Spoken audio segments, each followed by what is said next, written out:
एक गोष्ट सांग, 12 1 की 12 किती? लवड्या अजून चढली नाही मला. लवड्या, मी तुला विचारणार केळ्या, मी तुला विचारणार 12 की किती. आत्ता आपण चाललोय बाबा काळभैरव यांचे दर्शन करायला. जवळपास 4 वाजता पोचलो होतो आपण इथं वाराणसीमध्ये. रूम घेऊन जरा फ्रेश होऊन आपण निघालोय. आता जवळपास वाजले 7:30. असं म्हणतात की जर काशी विश्वनाथ यांचे तुम्हाला दर्शन करायचे असेल तर पहिला तुम्हाला बाबा काळभैरव यांचे दर्शन करायला लागते. त्यांना वाराणसीचे कोतवाल असं म्हणतात, प्रोटेक्टर ऑफ वाराणसी. त्यामुळे जर तुम्हाला काशी विश्वनाथांचे दर्शन करायचे असेल तर पहिला तुम्हाला बाबा काळभैरव यांचे दर्शन करायला पाहिजे. तर त्यांचं दर्शन केलं नाही तर तुमचं काशी विश्वनाथ यांचं दर्शन हे अपूर्ण असं म्हणतात. त्यामुळे आपण पहिला चाललोय बाबा काळभैरव यांचं दर्शन करायला. त्या ते भिंतीवरचे जे चित्र काढले ते बघून एकदम वेगळंच वाटायला लागले. ते टी मध्ये बघितलेलं. आता कधी असं चाललंय की कधी येतोय आणि कधी फोटो काढतोय चित्र असं वाटायला लागलं.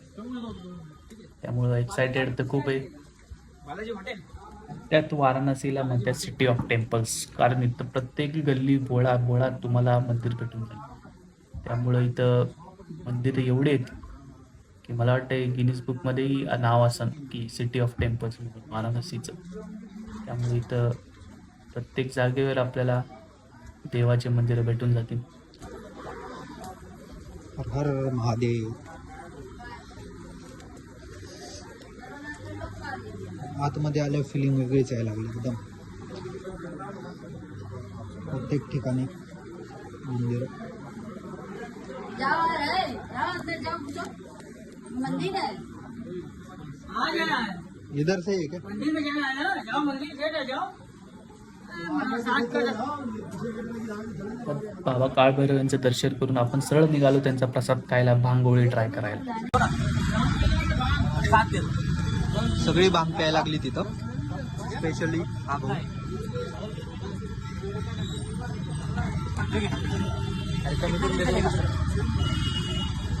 कितना फाइनल बोल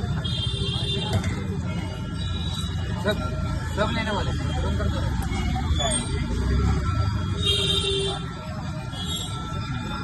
आता पहिला भांग ट्राय करून बघूया. सुरुवात तर केली आहे. किती जडती किती नाही बघूया. किती जण शुद्धीत राहतात. महाराष्ट्र पुणे पुणे पुणे घरात काढायला पाहिजे. तू टाकल्यानंतर जय हो बाबाजी. खाय तो है अभी. येता ना बघे क्या. हाँ सेना कोयल कोयल अभी आवाज आएगा. काम हो जाएगा मेंटेन. 1 किलो मिठाई ले लेना, ठीक है, खाने के लिए. खाता है ना. ओ चर्सी एक नंबर का. लेना, लात फान के लेके जाना. चर्सी कर दो भाई है तो भाई चर्सी कर दो लाइव.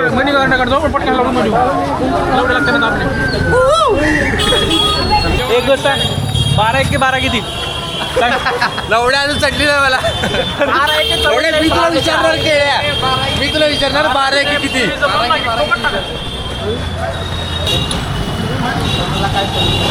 आत्ता जस्ट आम्ही भांग खाऊन आम्ही नाही, मी एकटंच खाल्लोय भांग खाऊन चाललोय मणिकर्णिका घाटला. मणिकर्णिका घाटला आत्ता गर्दी असेल नसेल माहीत नाही, पण मणिकर्णिका घाट बघून मग एकदा शयन आरती पण झाली तर होईल तसं ट्राय करतोय. पण आता गर्दी जरा जास्तच आहे. क्वाईट जरा भारी वाटायला लागले, कारण सगळे एकदम फास्ट चालायला लागल्यात. असं की मुंबईच्या जसं ट्रेनच्या स्टेशनला जसं माणसं पळतात तसं ते पळायला लागल्यात. कंजेस्टेड आहे, आवाज आहे, गर्दी आहे, सगळं आहे, पण भारी वाटायला लागलं असं ॲक्च्युली. आज अख्ख्या दिवसभर मी इथं ऊन बघितलेलं आहे. अख्खं दिवसभर फक्त दुकानच आहे. असं वाटायला लागले संध्याकाळी 5 वाजेपर्यंत असं वाटत होतं की सकाळचे 7 आणि 8 वाजलेत. थंडी नसण्यापेक्षा फक्त इथं धुकं जास्त आहे. थंडी एवढं वाटत नाही मला तरी. पर्सनली मला वाटत नाही आहे, पण धुकं मस्त आहे. अजून जरा 1-2 जरा थंड असते तर बहुतेक बर्फ पण पडू शकला असता, काय सांगता येत नाही. असं आहे इथं. तिथले एक भारी आहे की बाकी असं हे एकदम स्वच्छ असं हे काय नाही, पण जे खायच्या गोष्टी आहेत त्या भारी आहेत. खरंच भारी आहेत. खायच्या गोष्टी टेस्ट वगैरे सगळं चांगलं आहे. तुम्ही कुठेही जाऊ शकता, काहीही खाऊ शकता, एवढी गॅरंटी तर आहे. बाकी जर का नाही का कधी काय मिसळ ते पाणीपुरीला कुठे पण हात घालून कशी पण पाणीपुरी बनतं तसं नाही आहे. खायची तर गोष्टी चांगल्या आहेत. पान इथं बनारसी पान सगळ्यात जास्त फेमस आहे. अजून ट्राय नाही केलं, तर उद्या ट्राय करेल, पण अजून तरी ट्राय नाही केलं. असं आहे. आता बघू. आता हे एक मधुका स्वीट मिल्क. इथं ते मलईयो म्हणून काहीतरी भेटतं, फक्त थंडीमध्येच भेटतं. मलईयो खायचं का? मलईयो आत्ता थंडीत. हां अरे सगळे सेमच आहेत रे. ते पहिलं नाही ते. अरे भावा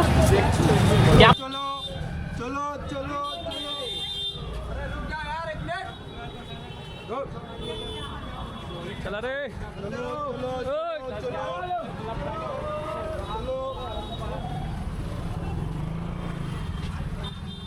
त्यात तुम्हाला वाटत असेल मी एवढ्या गर्दीमध्ये कुठे चाललो, तर आपण आता सरळ निघालोय मणिकर्णिका घाटच्या दिशेने. त्या तिथं जाताना एवढी गर्दी लागली. त्यात मणिकर्णिका बघायची खूप इच्छा होती. त्यात ती आज आपली पूर्ण होती. वरून थोडी फाटत पण आहे, कारण जवळपास सकाळपासून जेव्हापासून इथं आलो आहे तेव्हापासून 50च्या वर बॉड्या बघून झाल्यात. त्यामुळे थोडी भीती तर आहे मनात, पण डर के आगे जीते असं म्हणत आपण चाललोय. मणिकर्णिका घाटला आहे सगळ्यात प्राचीन स्मशानभूमी असं म्हणतात. त्यामुळे इथं जाळलेल्या प्रत्येक बॉडीला मोक्ष प्राप्त होतो आणि त्यांना स्वयं महादेव हे मोक्ष प्राप्तीचा रस्ता दाखवतात. त्यामुळे इथं पूर्ण मला वाटतं UPच्या पूर्ण ज्या डेड बॉडीज असतील त्या इथे येत असतील. त्यात मणिकर्णिका घाट 24 तास चालू असते असं पण म्हणतात. इथं 24 तास म्हणजे डेड बॉडीज जळत असतात. त्यामुळं हे बघण्याची तर इच्छा तर एकदम जास्त आहे. त्यात कोणती आत्मा मित्राला लागली नाही पाहिजे. हर हर महादेवचं नाव घेत आपण चाललोय आता. चला फास्ट फॉरवर्ड घेतो, आपण लोकेशनवर भेटू मणिकर्णिका घाटच्या.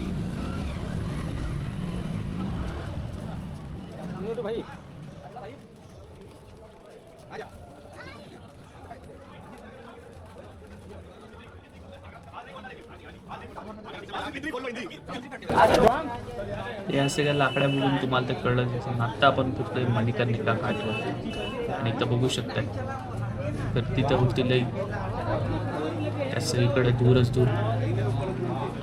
पहिल्यांदा एवढ्या काट्या एवढ्या सगळ्या लाकड्या असं कुठं तर लाईफमध्ये एकाच जागेवर. स्मशानभूमी असल्यामुळं लाकड्यांना तर लई डिमांड असते. ते मंदिर बघून तुम्हाला कळत असतं मंदिर जवळपास किती वर्ष जुने असं हे पण सांगता येत नाही, पण त्याचं बांधकाम तर काय जबर लांबूनच असं डोळ्यामध्ये एकदम दिसतं. त्याच्यामुळे अजून एक एकदम वेगळं क्लास वाटायला. एवढे जुने बांधकाम एवढे मजबूत आहेत.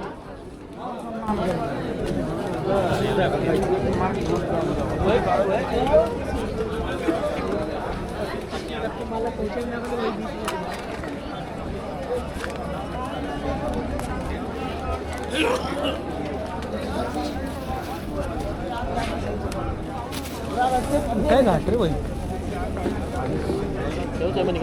पुढं पुढं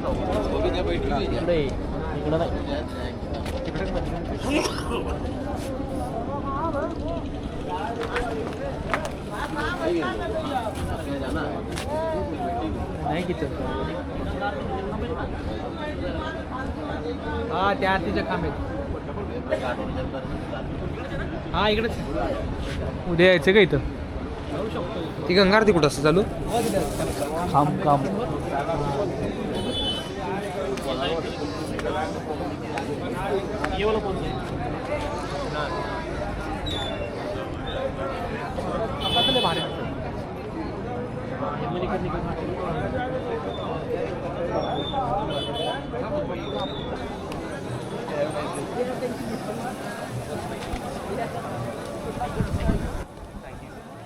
त्या तिथं थोडी उशीर थांबल्यानंतर एवढ्या चिता जळताना बघून एक वेगळीच फील आहे आणि असं वाटतंय तसं एक सहवास होतं आत्म्याचा असं पण वाटतं.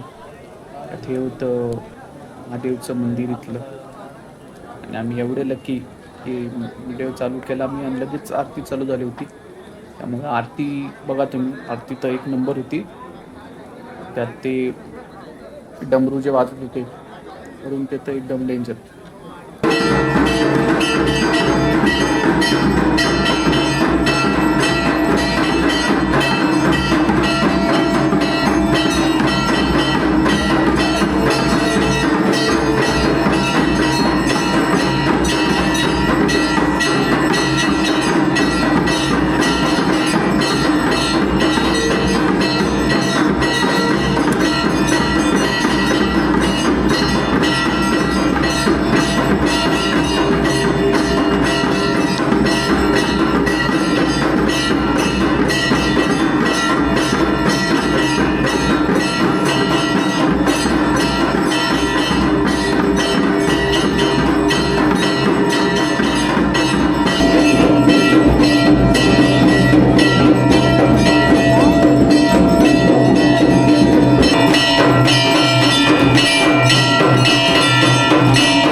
त्यात जे इथं भीती वाटत होती तेच चालू.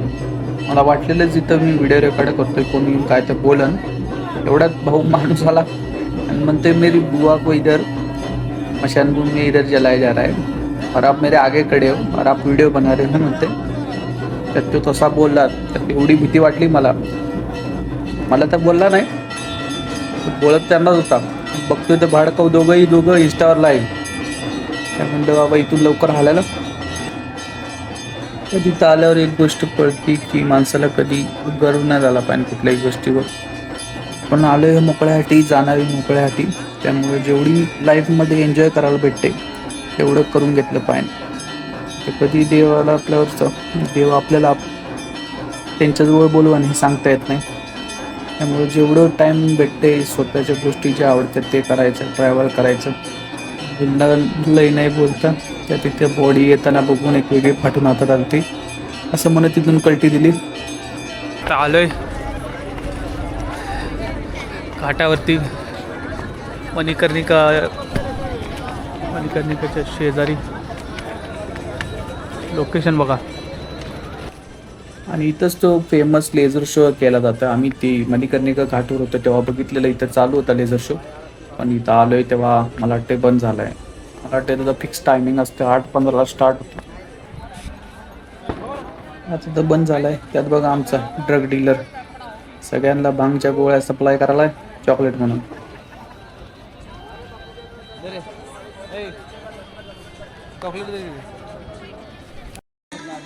तर इथं अघोरी बाबा आणि कुत्र्यांना शेकोटी घेताना बघून एक वेगळीच फिलिंग आली. कुत्र्यांनाही प्रेमाची गरज असते यावर मी कळते. आणि इथं छोटे महादेव बघून सगळे त्यांच्यावर फोटो काढतात. छोटे महादेव यांना बघून आपण आपला दिवस इथंच समाप्त केलाय आणि रूमवर जाऊन पडी टाकली. आजचा ब्लॉग एवढाच होता. तुम्हाला ब्लॉग आवडला असेल तर नक्की लाईक करा, सबस्क्राईब करा. भेटूया पुढच्या ब्लॉगमध्ये.